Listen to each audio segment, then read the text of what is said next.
Hey there, welcome to ATL and 29, a podcast that looks at the NBA from the starting point of Atlanta. I am here on the night the Hawks were eliminated from the playoffs with Glen Willis and Tyler Jones. And oh, wow.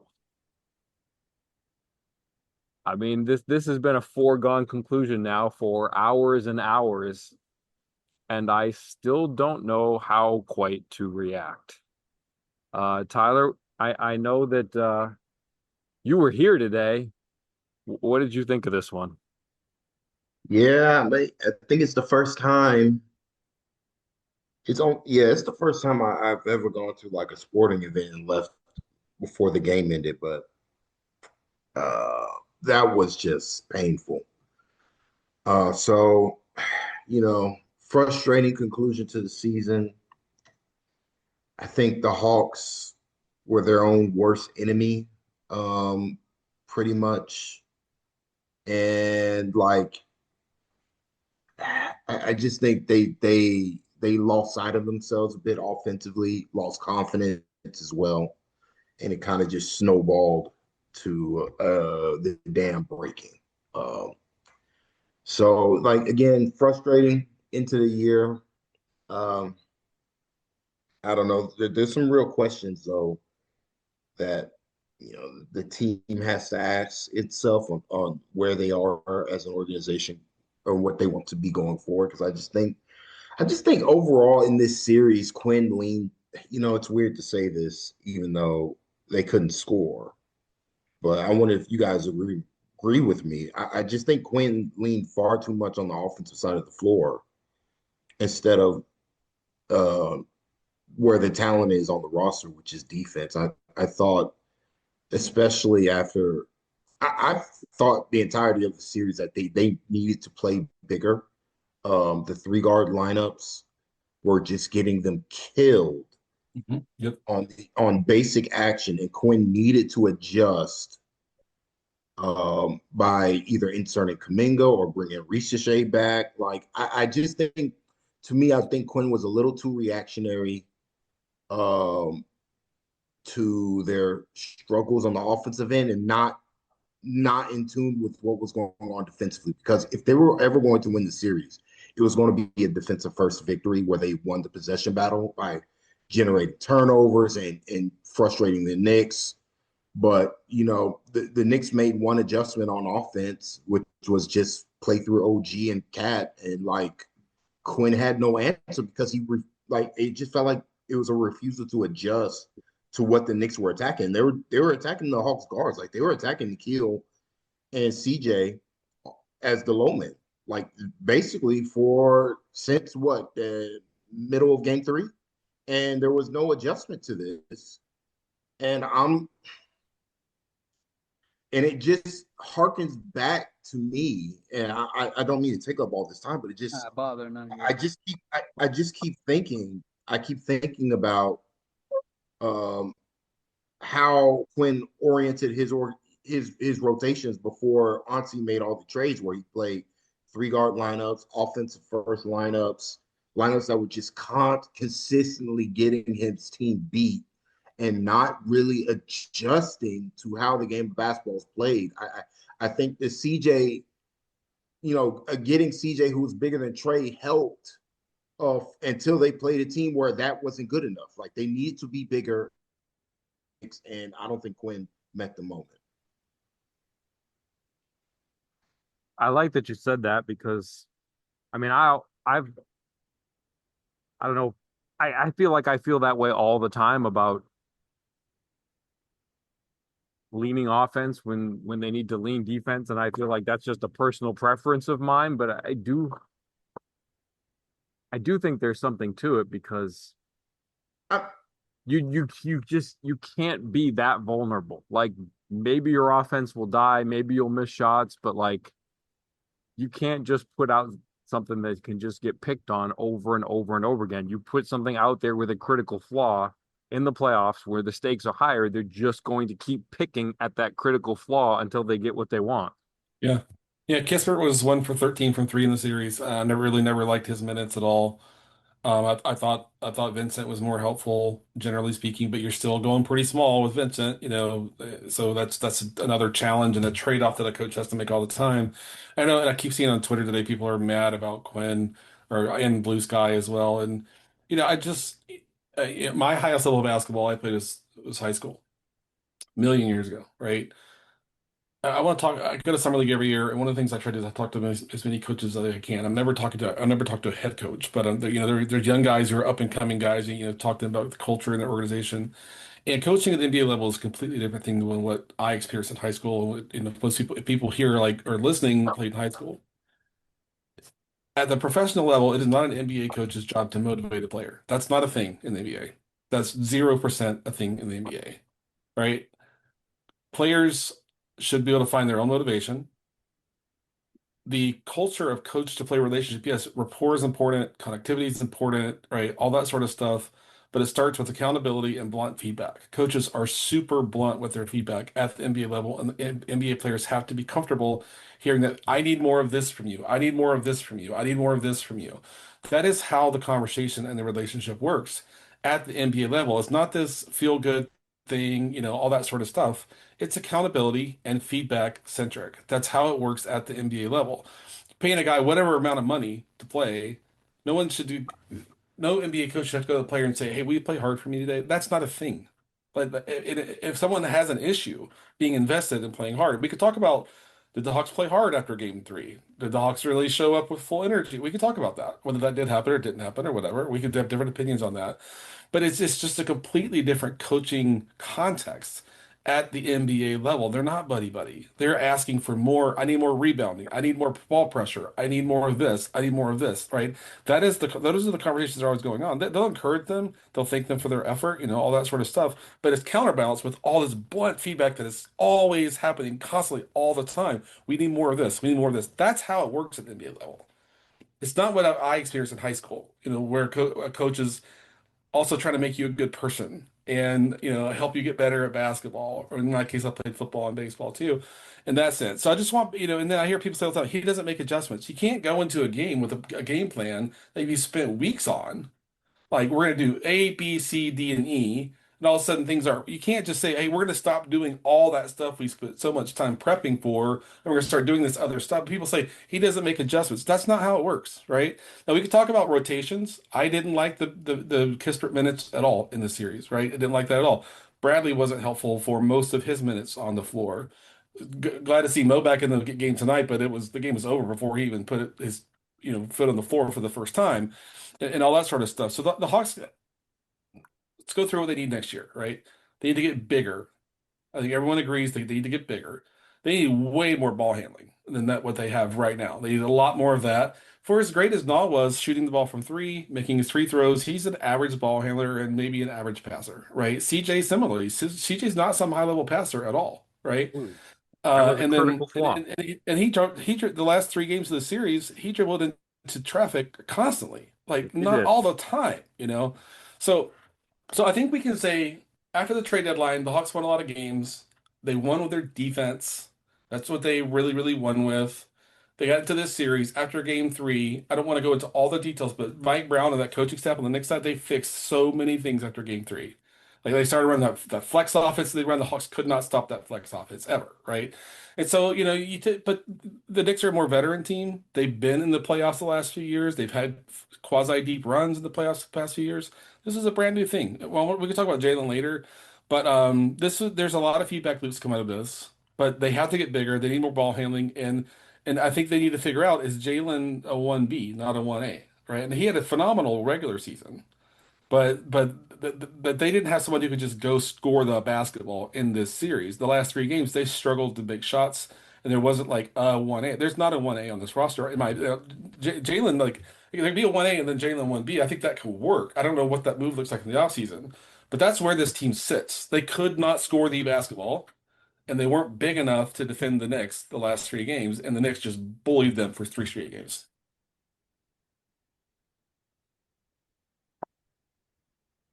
I don't quite know how to counter what you were saying. It's way back like 4 minutes ago at the beginning of what you said, when you said it's not a NBA coach's job to motivate his players. And to a degree, I agree with that. But I do think there's some middle ground that a coach needs to at least function as a mirror or something akin to that, where he can show a player what their motivation is. And if it's not there, he needs to, show them that they played in such a way that they didn't really play motivated basketball. I think in the case of tonight, if you watch what they did on offense, they played scared basketball, if that's the right term. They It's the they perfect played term. completely without poise on Yep. offense. Yep. But even there were just times in this series where they got bullied without a fight in a physical sense. And that's disappointing. And that's not every player across the board, but you just look at some of the 50-50 balls and some of the one-on-one physical plays, and I think it's fair to critique a coach if a player is not playing with adequate emotion and resolve. I do think that reflects on the coach a fair amount because, a coach is trying to get the best out of his players. And if that is to get them to play with emotion and discipline and, some fire and grit and determination, then the coach needs to get them to that point. It doesn't have to be, I know it's not a everyday rah-rah thing, but there has to be some base level Yep. of respect and just respect for the game of basketball and a professional effort that, if the player can't get there, that reflects on the player, but it also reflects on the coach too. There's a clip that went around on X a couple months ago. Will Hardy screaming at his guys at a timeout. We're not playing effing hard enough. I'm sick of it. I am so sick of it. Play harder, play harder, play harder. That's how NBA coaches talk to their team when they're not playing hard enough. That is exactly how they talk to their team when they're not playing hard enough. So that blunt feedback is there. I need more. We need more. We have to play harder. That they hear that, right? They hear that. And go back to games 2 and 3 where I thought the Hawks played great basketball. And they just completely lost the rope the whole rest of the series, right? Completely lost the rope the whole rest of the series. So, like I said, they need more offensive juice than they have. They need more defensive size than they have. Those are the things to kind of go after. I know everyone's now focusing on, lottery when that's going to happen, in a couple weeks or whatever number of days out it is and stuff like that. But yeah. I mean, the Cavs would have been a better matchup for the Hawks. There's no doubt about that. I saw people tweeting like, "Oh, the Hawks chose to sat their starters." Their starters were playing like 38, 39, 40 minutes a game down the last 3 weeks of the season. So they needed a day off, So, but the result ended up being what it is, which was they played a team that they couldn't handle, and that was the summary of the last 3 games of the series. I mean, to echo Tyler, your point a little, sorry, I was just going to say that you tweeted, some things about Quinn Snyder and his tenure as coach tonight, and I'm just wondering how you feel about where the team sits with him, because it really is decision time on him just based on where his contract is, right? Like he's got a year left on his deal. Like that's when you make decisions on extensions. Like they will decide this summer, we are going to keep Quinn around a long time, or we're not going to keep Quinn around a long time. And somebody was asking me tonight about it. Did tonight change anything about it? And honestly, yes, because it might not change anything about how Ansi feels about Quinn Snyder, good, bad, whatever. But when something like this happens, this is the kind of game that can take things above Ansi's head, as unfortunate as that might be. So with all that in mind, since you tweeted some things that maybe weren't necessarily in overwhelming support of Quinn Snyder tonight, what do you see? What do you feel about Quinn at this point? I've not liked how Quinn has coached this series. It has felt far too reactionary. Uh, Zachary Richey gets 2 minutes and never goes back to him while we watch Corey Kispert just not be productive, which he hasn't been productive all year in a Hawks uniform. That was confounding, especially considering the Kuminga Richey pairing was good for the Hawks during the regular season. So that was frustrating.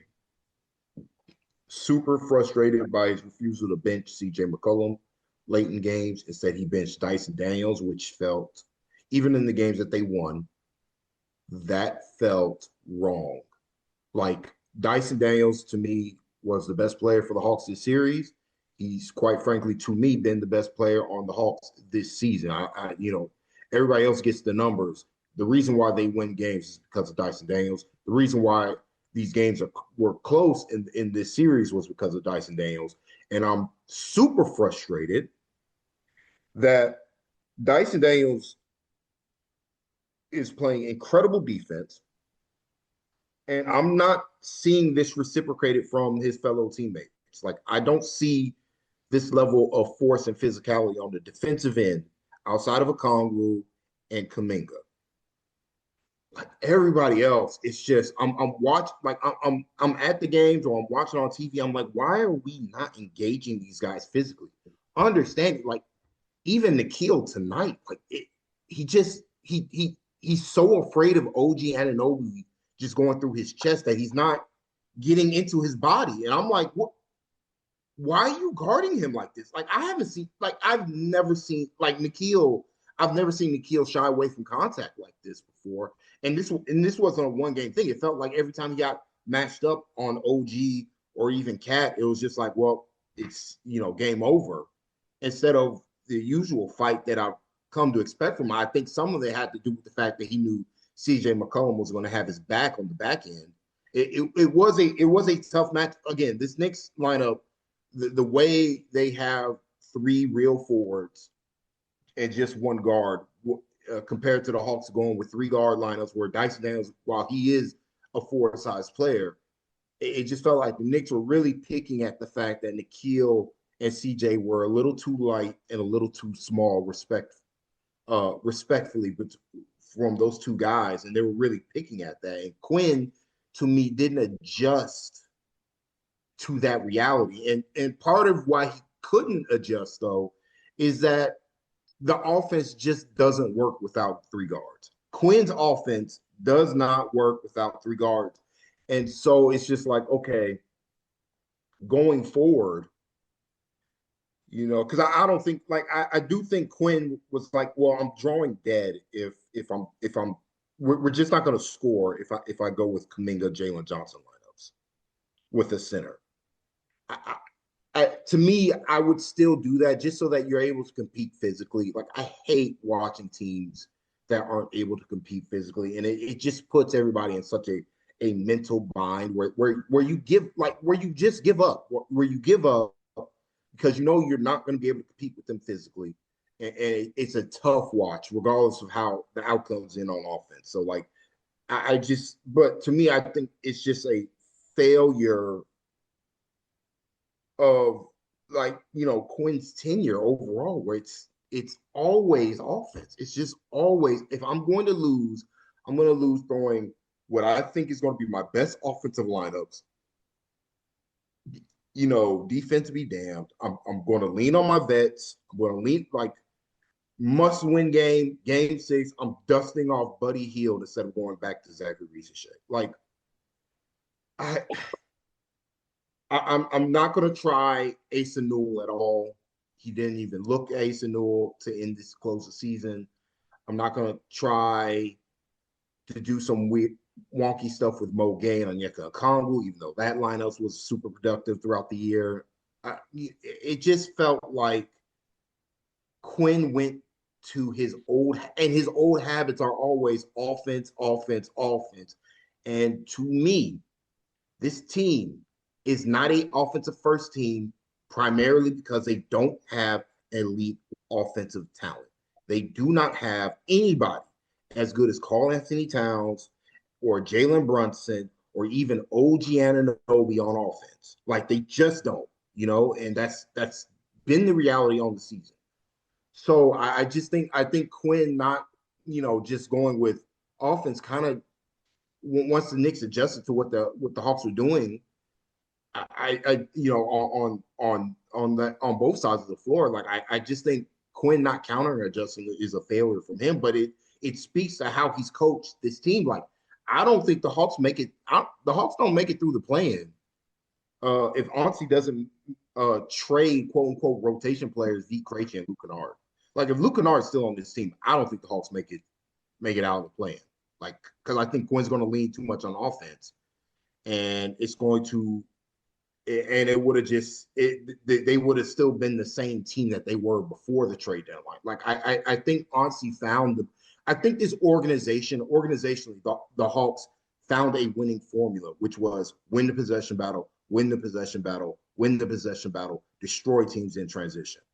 And Quinn, I think to me in this series, went away from that formula to go, I got to figure something out in the half court. I think he overreacted to me.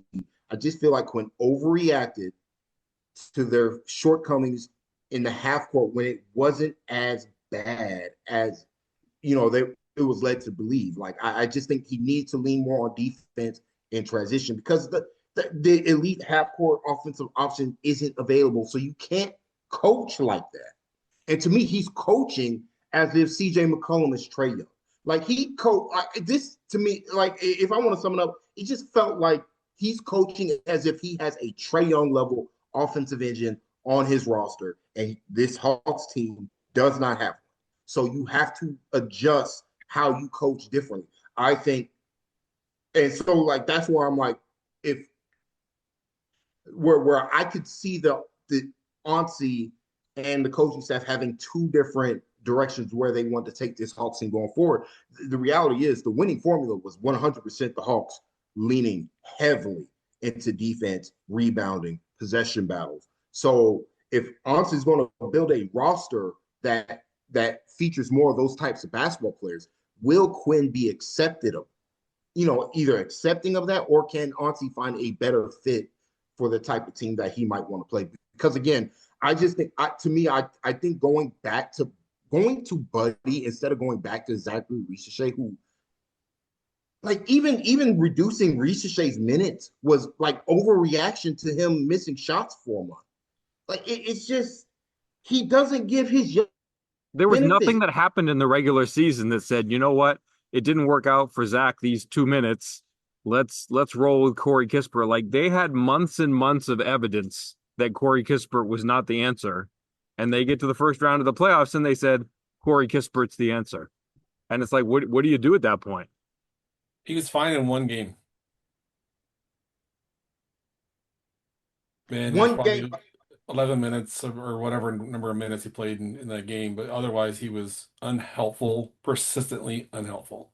And I hate to talk about him that way, but that's Well, the truth. I mean, it's but not like it's but some sort of mandatory thing either. You've got the three guards that you start, and you've got Gabe Vincent. So you got four guards, two of which are good for 38 minutes a game, another one that's good for 30. Like that should be enough. You got your four guards. and by the way, the only time Corey Kispert was good was when the Knicks when Quinn caught the Knicks in a bad rotation, where he caught the Knicks being super small, where Corey Kispert was legitimately one of the bigger basketball players on the floor.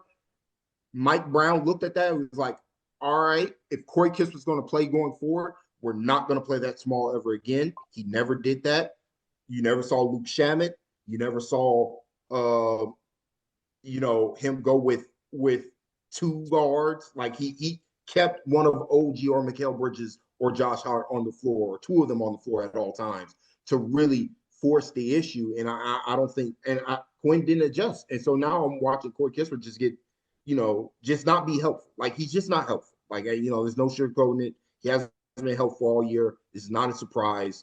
I mean, just not giving Risacher a chance to me, like, is just, I don't get that. I just don't get that. Like that's just not, I mean, it's just not good modern day NBA coaching. Like, And Quinn, to me, for as good as he is as a coach, I'm not saying he's a bad coach, but I'm saying for what the NBA is today, you have to lean on your young players. You have to, because oftentimes the older basketball players that you have are on your team for a reason. Unless they are a max caliber player or even a like or a Paul George level of basketball player at Paul George stage of his career, you're not going to get productive minutes consistently. And we saw that with CJ. Like, for as good as CJ was for the first couple of games, the Knicks adjusted, put 2 on the ball, and he was done for the series. Done. Probably the worst basketball player on the floor every time he stepped on it because he couldn't pass the ball. Like, Just didn't pass enough. He just kept dribbling, and the turnovers just absolutely destroyed the Hawks. And Quinn looked at that and was like, well, what am I gonna do? I guess we gotta go Gabe. Dyson, you're gonna play 25 minutes when you're playing the best offensive basketball you have all series. You get 25 minutes. Like, I don't get it. I think I think they need an organizational shift. Um, because there are coaches that demand, like, I just see too many NBA teams now who don't have the talent advantage that the Hawks do, that do play with consistent physicality. But that has something to do with the types of players that you're willing to play over Corey Kispert, a Vit Krejci, or Luke Kennard. Like, it's the same guys, and we go back from years prior. It's Mo Gay not getting any playing time over bad bad defensive players at all until, like, oh, I gotta use him, and oh, now he's the most important basketball player on the floor because he's the only one who can guard Paolo, like, in a playing game. Like, this is not a new phenomenon with Quinn. So to me, I'm like, and they're going to have a lottery pick next year that's going to have to play. I just think organizationally, honestly, may need to look for a younger head coach that understands, the reality of the team, because the reality is the vets were not going to take you to the promise. The veteran basketball players aren't taking this organization to the NBA Finals and winning a championship. That is reality. They need a coach that mental in the back of their mind, understanding that 82 games, all right, maybe we're still a playing team next year. So what? We are going to lose with our young players until they figure out how to play half-court offense, because he needs these guys to be better in the half court, but that's not going to happen if you bench them when they're struggling on that side of at that particular aspect of basketball. Because it's not just exactly Ricochet problem. Zachary is probably the flashing red lights one, but like, I feel like this is a Dyson Daniels issue. This is a Mo Gay issue. It's even a Jalen Johnson issue, because too often Quinn is like, I got to get Jalen next to better offensive players. Like, no, Jalen got to figure it out, man. Jalen has to figure out how to score in these tough situational environments where it's not perfect, where he doesn't have optimal spacing. When they need him to get 2 points, he's got to figure out how to be better in these half-court situations. And guess what? He's not going to get better if you keep holding his hand like he's a child. Like, he's got to, like, everybody, and to me, that's why I'm like, this organization's got to grow up. They got to get younger. They do not, like Glenn said, they do need more ball handling. But I'm just more on the point of, hey, we've got to let these guys fail, or we're going to get a repeat of what happened in this series, where they're just one adjustment and we're uncompetitive. Like, that's just like, when not to me, when the talent when it's not a talent issue, but a experience / like confidence issue. I think the reps, they need more reps in the regular season of these types of situations. So I don't know. It's like, Quinn's a good coach, but I do think they can do better. Well, I hate to be the bearer of bad news, but there's a lot of reporting today from numerous people saying that Quinn's going to get an extension. So seems like it's a done deal. So, but I mean, But when that comes out mid playoff series, like, still take Is it that with a real? grain of Is salt. it, Like yeah. I nobody's mean, gonna say, "Ooh, he's on the hot seat," like in the middle of a play. You know what I mean? It's like yeah. And I know I don't think doesn't make it a sure thing. Hawks fans are venting about him. I get it. I think he's a good coach. But I think they have the best front office leader they've had in a long time. I think Ansi really, really knows what he's doing, and he knows what this team needs, and he's created a ton of financial flexibility this summer. If they want to keep Kuminga or not, if they can agree on a number or not, they can move Kispert. If they have to attach that pick that's in the more in the 20s from the Cavs, there's a lot of different ways that's what they did last year to to kind of get some of the players off the roster too had longer term money. So there's a lot of short-term money on this roster. There are Jalen and Yeka, I think, are underpaid by a decent amount, at this point for what they're getting from them. Dyson too, I think Dyson's a little bit underpaid. Nikhil's on a ridiculously valuable, high value contract. So, I mean, Auntie did go out everybody's like trade for Giannis. Like, no, no. We don't have to rehash that, right?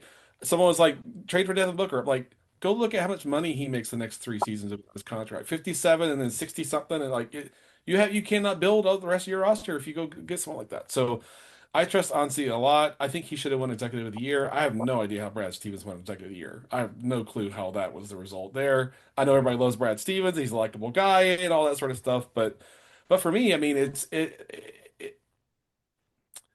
reminder, two things. One, generally, free agents don't trust free agency anymore. They don't. So when they're 1 year away from free agency, if that team is not going to extend them, they're not getting signals that they're going to get extended, they're going to start talking about it getting traded to a team who has more cap space where they can get traded better. So number two, restricted free agents. You sign an offer sheet, you're tied up for 48 hours, and all these other free agents who aren't restricted are getting signed on to other teams that you can't sign. So it is a set of moving targets that are all happening at the same time. And it's going to be interesting to see how the Hawks approach that, right? For me, going back to Jalen 1A or 1B, I think he's going to be second or third team All NBA. I don't know which one it'll be, depending on how they voted. He had a phenomenal season, but he struggled in this playoff series. And anyone who says yeah he struggled, they're right, right? He struggled to kind of generate as much offensive value, and a lot of that was just the Knicks are huge, and the Knicks put a lot of bodies in the paint. But there's a million feedback loops for him in this series.